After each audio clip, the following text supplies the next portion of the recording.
Well, hello everyone. Welcome to the Faith Focus Weekly Discipleship Podcast. My name is Kevin Rognes, and I'm the Discipleship Director here at Faith Covenant Church. And I'm just really excited to speak to you today and share with you some things that we've been thinking about and talking about. So, as always, I want to remind you to make sure you subscribe to the podcast, whether you're watching on YouTube or on any of our listening on any of our major podcasting platforms. Wherever you are, we just want to make sure that you're not missing out on the content as it arrives. So today, I'm really excited to be joined by our very own children's pastor, family life pastor? Family ministries Family ministry pastor. Yeah, new title. We've changed titles since I first started, so I get confused. Sarah Sosa is with us, so I'm really excited. I always love Sarah because, like we say on stage, we're friends. We are friends. Yeah, we're friends. It's great. That's good. So these last week, Pastor Brad wanted to expand a little bit on the sermon that he gave, which would have been on January 8th. And so on Sunday, January 15th, Sarah got to speak. And so we're going to expand a little bit on some of the things that she talked about. So just kind of as a little bit of a reminder, we'll rehash a couple of things. So the first week, Pastor Brad talked about having a safe home, and the message is essentially we want to develop environments where people can say, "You are safe with me." Mm-hmm. Then on Sunday, Sarah was talking about the second message, which is that you are loved no matter what. No matter what. Mm-hmm. And the cornerstone verse that she used was Luke 1:17, which I'll read here. "And he will go before him in the spirit and power of Elijah, to turn the hearts of fathers to their children, and the disobedient to the understanding of the righteous, to make ready for the Lord a prepared people." Mm-hmm. So what did that mean to you in the context of this sermon and this message of you are loved no matter what? Yeah, I think this verse is really interesting because the he in it is actually John the Baptist. And I don't know, when I think about John the Baptist and preparing the way, it's always prepare the way for Jesus, right? Mm-hmm. Prepare the way for the Lord, the coming of the Lord.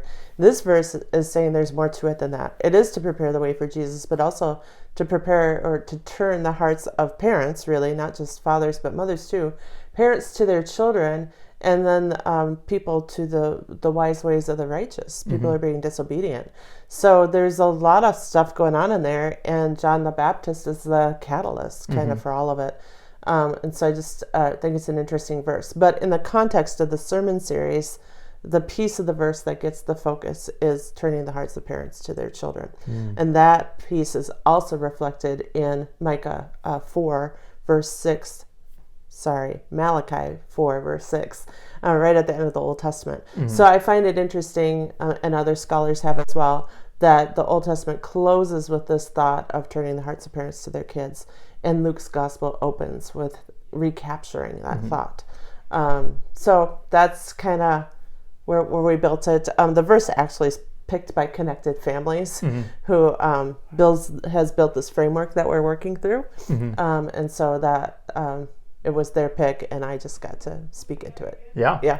Well, it was a wonderful sermon, and one of the things that you did to kind of help understand how we can how we receive love and how we give love is the love languages. So these were a big book series in the 90s that talked about different ways that people give love and receive love and what resonates with them. And so I have here the 5 love languages that are kind of written out. And so we'll just kind of talk about each one really briefly. Sure. So the first one, and these aren't in any particular order, they're just the order, because I took the love languages quiz today. Oh, did you? And so I'm reading them in the order. Good. We get to find out what your love language is. Yeah, well, this is the order. So my top love language in terms of how I like to receive love is quality time. I was at like 32% quality time. So what is quality time? I mean, it kind of speaks for itself. Yeah. But what is quality time? Quality time is just focused attention, right? Like when people are with you, they're with you. Yeah. Like, they're not watching their phone or waiting or, off in the distance or daydreaming or whatever. They're actually present with you. So it's not quantity time. It's not how much time. It's the quality of the time that you spend together that matters to people who have this love language. And when people choose to put you first and focus their full attention on you and being in conversation with you. People who like quality time probably prefer having dinner with a friend versus going to a movie. Yeah. Right? It's 2 hours either way, 2.5 hours either way, right? But in a movie, you're watching the movie. You're not really into each interacting. other. But sitting at the dinner table at home or even at a restaurant, you're investing in one another.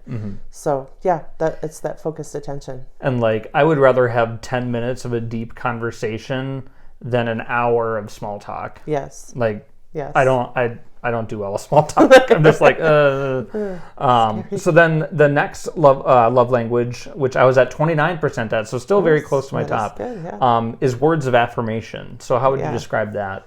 Words of affirmation, I think, is saying nice things to people in general, but I think it's the specificity with which you do it that is what makes it personal and feel like love. Yeah. So if I just say, Kevin, you're awesome, that might be meaningful to you. But if I say, Kevin, it was really awesome how you came alongside me while I was trying to troubleshoot the thing in the sound booth the other night.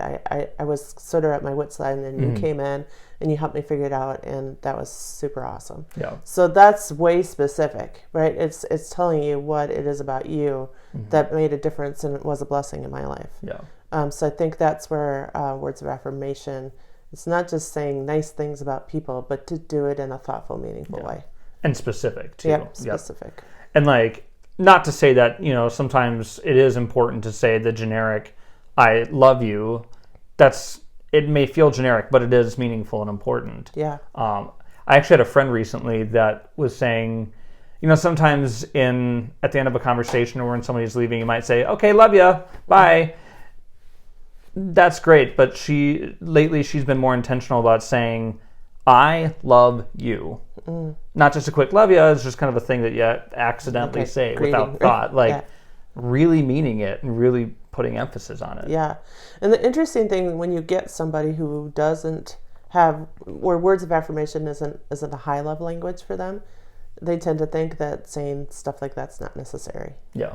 Right? Yeah. So that's where you're probably going to get to this, but knowing that there are different ways to give and receive love, even if you don't know someone's specifics, just understanding that there are different ways to do it makes a world of difference in how we communicate with each other as human beings. Absolutely. Yeah. So the next one we'll talk about is acts of service, which for me was then down. So I was at 32% for quality time, 29% for words of affirmation, and then 19% for acts of service. Okay. I don't know what that means about me. You might know, maybe you're able to peg my Enneagram number now, but I don't.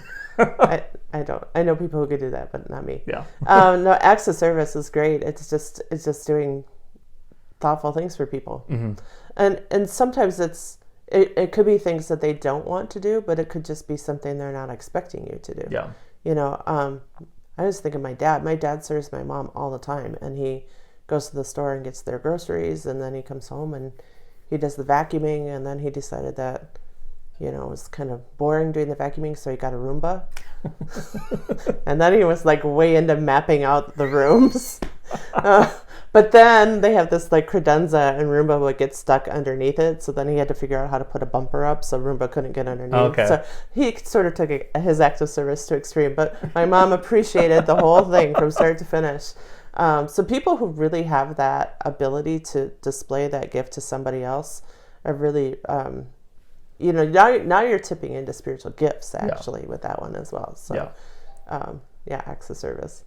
Well, and for me, when I think of a meaningful act of service, I remember 2010. It was 2010 because I went on a trip to Brazil for 6 weeks, and right before I went to this trip to Brazil, I was living in Kansas at the time, but I was staying with my parents for a few weeks while I was kind of in between the school year and this trip. And in that time, my mom's dad had passed away, and so she had to be up there doing funeral arrangements, and then the funeral itself. And then the day after the funeral, she helped out with her niece's grad party. And then as soon as she got home, she was constantly cooking for my sister's grad party, which was the day before I left for Brazil. So she just had this constant stream of work and doing things. And I just remember the day of my sister's grad party being so relieved that, okay, now my mom will take a break. Now she can just relax, and tomorrow we'll just, I'll be off in the morning. It'll just be a simple early thing, and I'll just go downstairs, I'll eat and whatever. And I get downstairs the next morning, and she's already up making me pancakes. And I was just I kind of burst into tears because I was like, Mom, you're supposed to be taking a break. But it meant so much to me for her to just make pancakes that morning. So acts of service are wonderful. Yeah. Mm-hmm. The next one for me, which was at 16%, so coming in close, was receiving gifts. Mm-hmm. What would you say about that? I mean, that one kind of speaks for itself, doesn't it? If your love language is gifts. But really, the saying, it's the thought that counts, actually does matter for the gift. So it's not the size of the gift or the cost of the gift. The more meaningful piece for people is that somebody knows me this well. Yeah. Somebody thought of me and went out of their way to pick up this thing. Or, sometimes it's the silly stuff too. Like I'm browsing through a store. One of my ways of giving love is gifts. Yeah. So I'll browse. I could Christmas. Oh my goodness. I love Christmas because I love Christmas shopping. I don't actually like going to the store, but I love the process of thinking what to give people. Yes. It's not a hard thing for me at all. I can think of a personal gift for just about anybody. And it's so much fun. It's sort of like a game or a puzzle or something. But it's that thought, right? Like you see something, you're like, oh, that reminds me of so-and-so. I'm going to grab that. Just bring it. My son, I don't know, somewhere along the way, learned that I like Score candy bars. Uh-huh. And so, like, randomly, he'll be at the gas station, filling up his tank, and he sees a Score bar, and he'll buy it and bring it home to me. I don't actually need or want a candy bar, but I love that he thought of me. Yeah. So it's not the gift that makes me smile. It's that he is thinking of me, and he's following through on that action. Yeah. So. Well, and I just think of this year for Christmas, I had a specific list on Amazon of things that I wanted for my home, like practical things, because that's how old I am now. I want a griddle for Christmas, and a teapot. So that's so I got those things. And I was really, to Mateo. He had a Brita water pitcher on his Christmas list. And so and I got those things, and I was really excited about it. But then another friend got me a gift, and it was surprisingly meaningful because it was just a simple little coffee mug that says "Don't touch me, peasant," and that's awesome. She knows I love that word peasant, and I'm just kind of a little pretentious and grouchy sometimes, and so I felt so seen by that gift, even though it's kind of so understood. It's great. Somebody knows. So now whenever I am having some hot cocoa at home or something, I'm just like, "Don't touch me, peasant." It's great. Yeah, I was like. I gave Emma a mug. Well, I bought it for her. We found it in a bookstore, and it says, "Don't bother me. My fictional character just died." Yes, that is a real thing. That, but anyway, similar, I feel that deeply. Similar. So Get to know people. Yeah. And so then the last love language that was kind of only in that 3% for me, which kind of surprised me, but is physical touch. And so this can mean a lot of things. This can be like high fives, handshakes, hugs. Yeah. Pat on the back, a back rub. Yeah, I see it as sort of like it's physical proximity. The actual sensation of skin on skin is super meaningful to lots of people for different reasons. Mm-hmm. And I think the overall sort of what you get from it is it grounds you, right? It says, I'm not alone. I've got people with me. You're with me, whatever. And I think the example I gave in my message was people who live in nursing homes who don't get visited. Maybe they don't have family nearby who can come and see them. And one of the really nicest things you can do is visit them. And when you visit them, to rub lotion on their hands. Mm-hmm.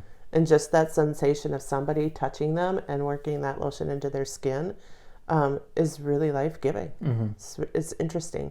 But these are people who are living alone and people aren't spending time near them. And so they just crave that sense of being with people. Yeah. And for me, this one's kind of interesting because even though it was pretty low to me, in different contexts, I'll want more of that touch. So when I'm with family, I'm a lot more huggy, especially with my nieces and nephews, because they don't really necessarily know the words of affirmation to say. Quality time's a bit different because we have such different interests and levels of being able to communicate. But I can sit my niece on my lap and just snuggle with her for a bit, and I love that, Yeah. So it can vary with different people too, and different age groups and all that. So, absolutely, yep. So that's kind of a synopsis of a little bit of what you said. Mm-hmm. So we were kind of talking about this earlier, and how did you feel about giving that sermon? What were your kind of thoughts in saying that, sharing that message? It was interesting because I when I was thinking about what I could say or what I wanted to say, I was working on that verse and trying, the idea of connection was sort of the first piece. But then this idea of love languages came, and I just thought, oh, people don't want to hear about love languages. That's old. It's from the 90s, whatever.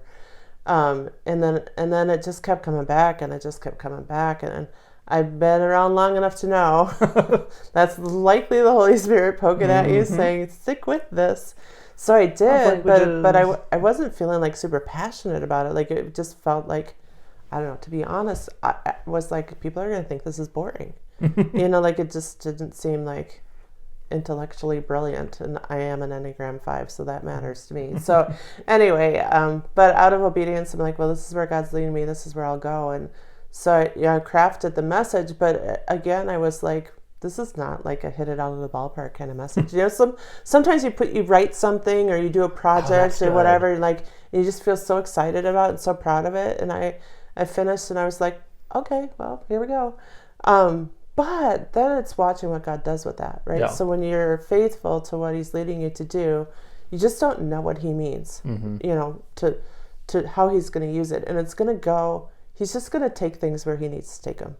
And so, I shared what he put in my heart with everybody and had a couple of really meaningful conversations after the service. People are like, I can't believe this message was today and I was here. And even like real life, sort of misunderstandings being cleared up. And, anyway. In real time, right in front of you, too. Yeah. Right after the service. And I just thought, okay, God, okay.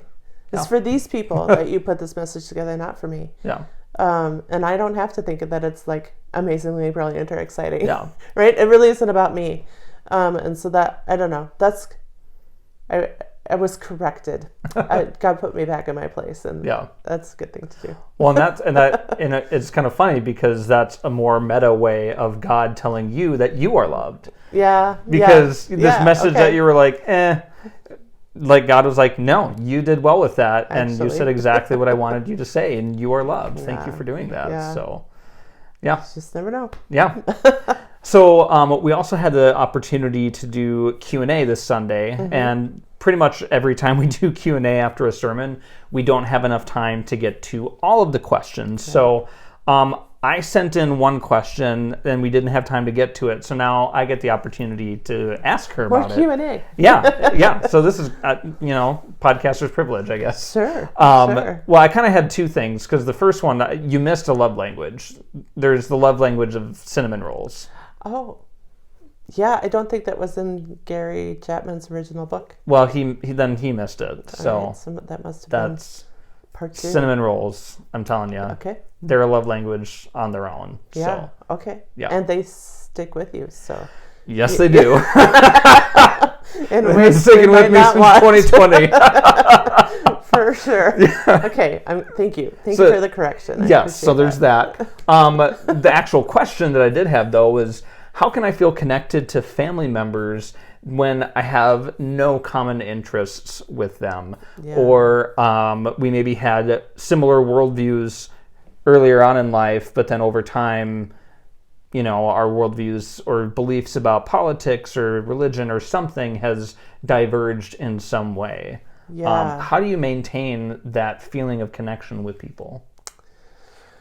This is another one of those themes that I feel like just keeps coming back around to me. So I've spent some time in this space from a couple different angles, and I've really come to challenge myself to see people as much as I can the way that God sees them. So we had the question on Sunday, how do you love someone who's unlovable? And I pushed back against that, and I said, I don't think anyone's unlovable. People are difficult to love. Some people are unlikable. Yes. In their current state. But they're not unlovable. We're not beyond God's reach. And so if I'm going to honor that, right, then when I'm with people that I don't necessarily like or don't jive with or don't, don't have anything in common with, this is how I do. You sort of play a game with yourself. Be like, okay, what is it about this person that God likes? Yeah. Because I'm having hard trouble for me. So now let me put on the helmet of God, if there is such a thing. But to really do somebody else the honor of searching for what is lovable, because the truth is, what we all have in common is that we're God's idea. Yeah. Right? Each and every one of us, we're God's idea. And so every human being you come across, the person who just cut you off in traffic, the crabby cashier in the the checkout lane, your boss at work, the kid who's a bully at school. I mean, on and on. We can name people that are really difficult to be in proximity with. And the truth is, they're God's idea too. Yeah. Right? And there's something about every human being, some piece of them that bears the image of God.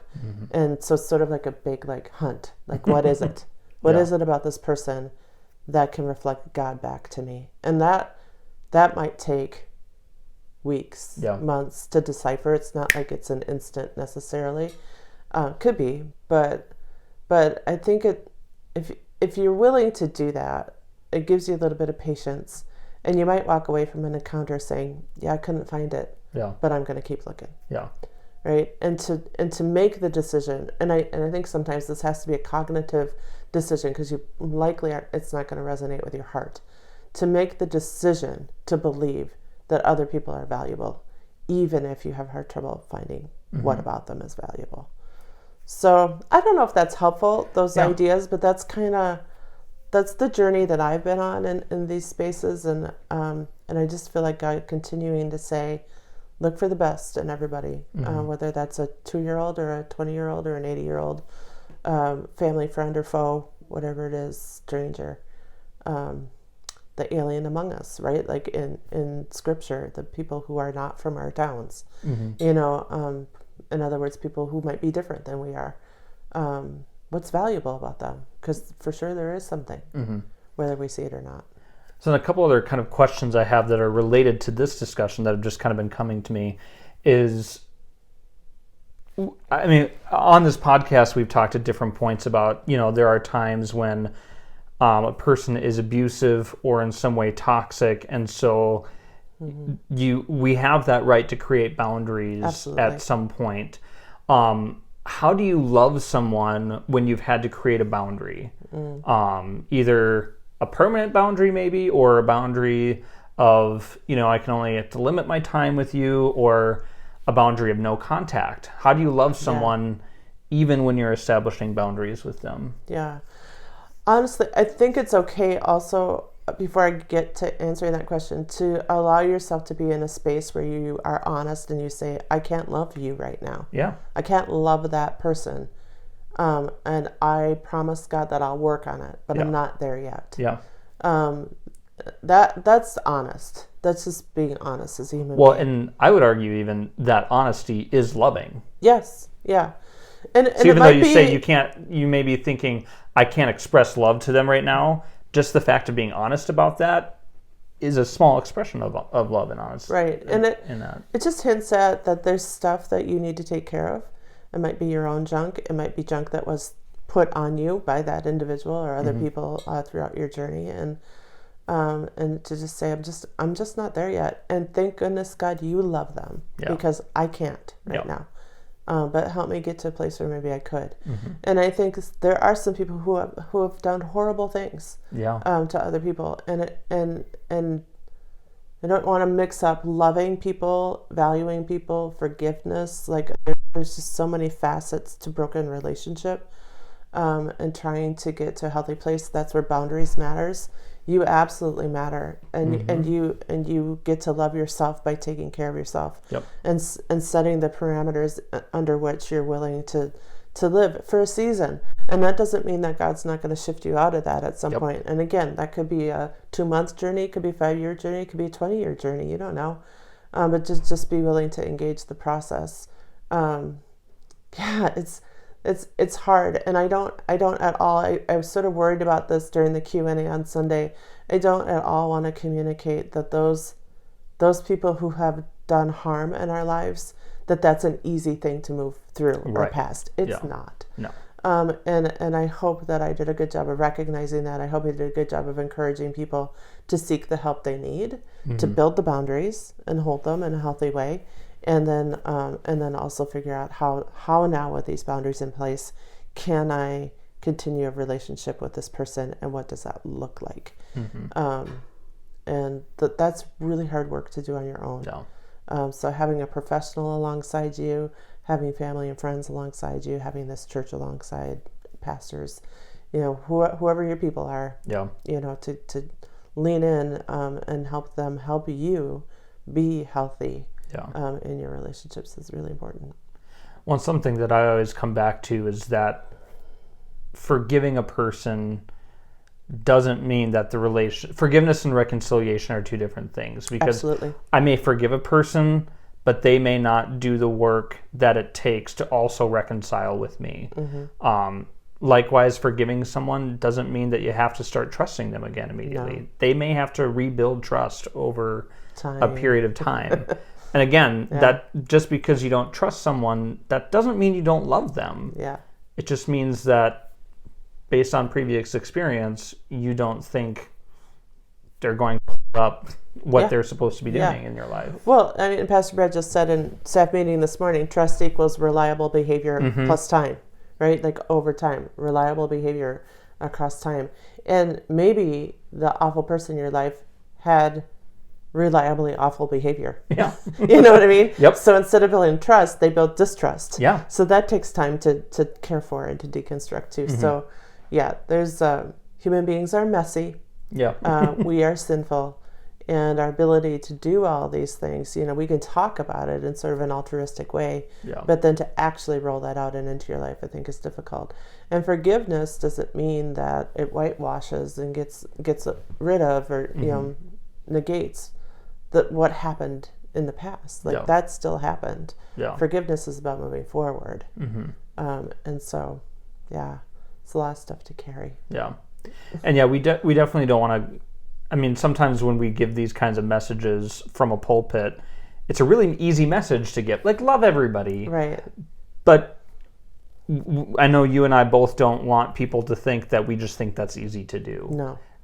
We know it's not. It's an easy thing to say. It's not an easy thing to do. We give you the ideal example, which is for us as well as, that's one of the reasons why I have trouble preaching, is because I feel like I should be sitting in the congregation receiving the message, right? So it's a simultaneous... Which I would argue that means you should be the one preaching it. I don't know, maybe not. But it is this sort of like I'm receiving my message too. I'm not above it. I'm not above my message at all. Yeah. And so when I hold up a goal or here's the way we should be, I'm saying that to myself too. Yeah. Not having attained it. Yeah. I mean, pretty much any sermon I do, I'm usually think of here's the ideal thing or course of action, because I know that that's what I need to do, right? And what I'm struggling to do. Let's not do a message on how far short Sarasota falls from our ideals. Yes. Because like I said, people are messy. Yep. We've all got our stuff. Yeah, all do. Well, I have one last question towards the end. I know you know what it is, but is there anything else about the sermon from Sunday that you want to bring up or just add to the conversation? It was just two things come to mind. And I already did one, just to revisit that question about unlovable people. And again, just wanted to recognize that when people have done us harm, that is a difficult place to be. And it's a very real thing. Absolutely. Yeah. And we probably all have stories that we could tell. Yep. And then the second piece is, if I were going to give an addendum or a part 2 to the service, love language is one of those. It's another form of a personality assessment. And so if you take the time to do multiple personality assessments and hold them together, you begin to see how God put you together. And I had to do this for my degree at Bethel.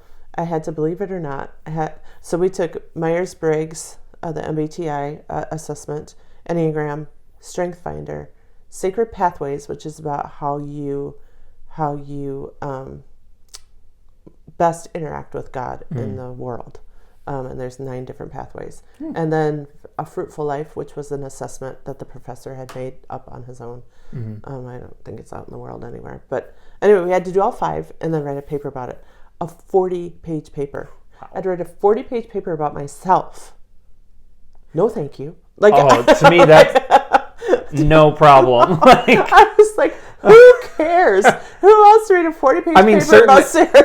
I mean, certainly, who cares? But like, not that I don't care about you. No. But like, I get the feeling like, who cares about me? But like, I could just bust out 40 pages about me, no problem. Thinking this is the worst assignment ever. I did not want to do this, but I had to synthesize. I had to talk about the results of each test, and then I had to synthesize them. And I have to tell you, by the end of that project, it was one of the most meaningful things I've ever done. Because they all go together, and I could layer my love languages right on top of them, and everything syncs and matches up.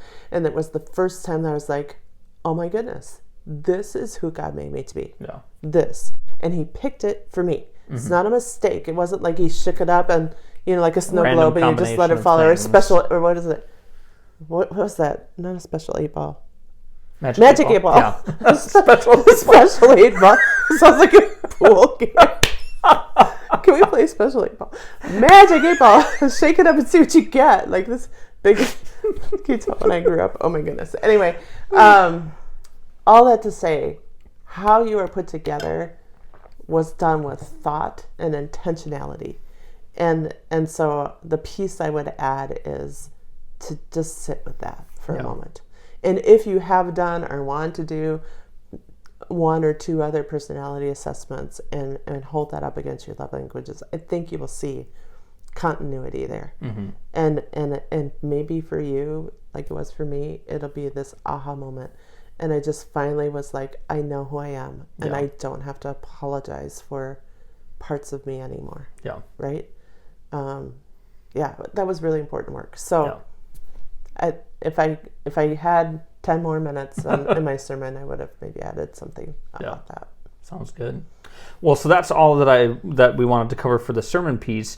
I also want to kind of shift gears a little bit and talk a little bit more about family ministry stuff, because we have a new initiative coming out starting on February 5th, which is a Sunday, first Sunday of February, called Pathfinders for our elementary age students. So what is that? Why are we doing that? What's up? Yeah, so we launched, I'm going to back up before I go forward. So we launched into the fall without offering ministry programming for elementary kids during the worship service on Sunday morning. We had the Grow Hour Sunday school classes at 9 o'clock. At 9 a.m. For zero, babies up through 5th grade.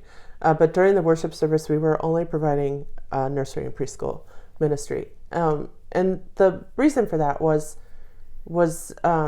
it's a discipleship piece, really, of including our kids in worship, so they grow up a part of the community.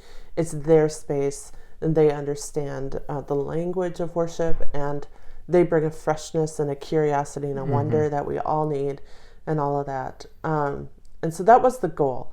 And I feel like Faith met us there very well. Yep. Like people who didn't have kids did a great job of welcoming families with kids. But our families really kind of struggled, and just, not all of them, but some of them, just nervous about, if my kids make noise, am I a bad parent? Am I going to be distracting everybody?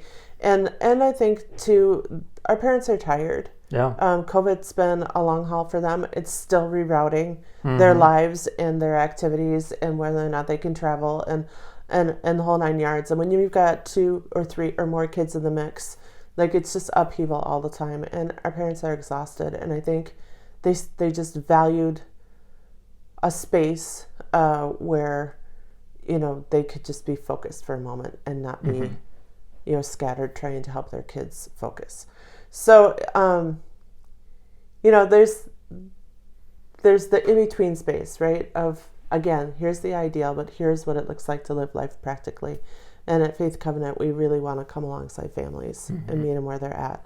And what we have been seeing and hearing, to some extent, nobody's really complaining, but just really discerning a need to make Sunday morning a little bit easier, a little bit more accessible. So Pathfinders is that. We actually did the very same thing during the summer. We called it Word Up. Where we had elementary kids start in worship and then head out if they wanted to during the message for their own time of learning. So we're bringing that back. We're rebranding it, giving it a different name that I think will live a little bit longer than just a summer ministry.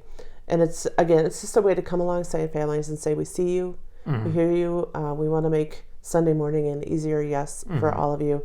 And so our elementary kids will start in worship still. The great thing about that is communion weekends. Our communion's in the front of the service. So our elementary kids still get to be a part of that experience with us and the worship, and they get to hear about the life of the church. And then when we get close to the message time, they'll have a chance, or if they want to, they can head back to the Faith Kids wing, to the Blue Room, their Sunday school room, with our awesome volunteers, and have an age-specific Bible story time that's designed just for them while their parents stay in worship. For our families who like to stay together for the whole service, we certainly can keep doing that. Yep. We're super supportive of that. So it's just a ministry that we offer, and if it makes being here on Sunday morning easier for our families, then we're happy to do it. Yep. Yeah. And so what's the volunteer need for that right now?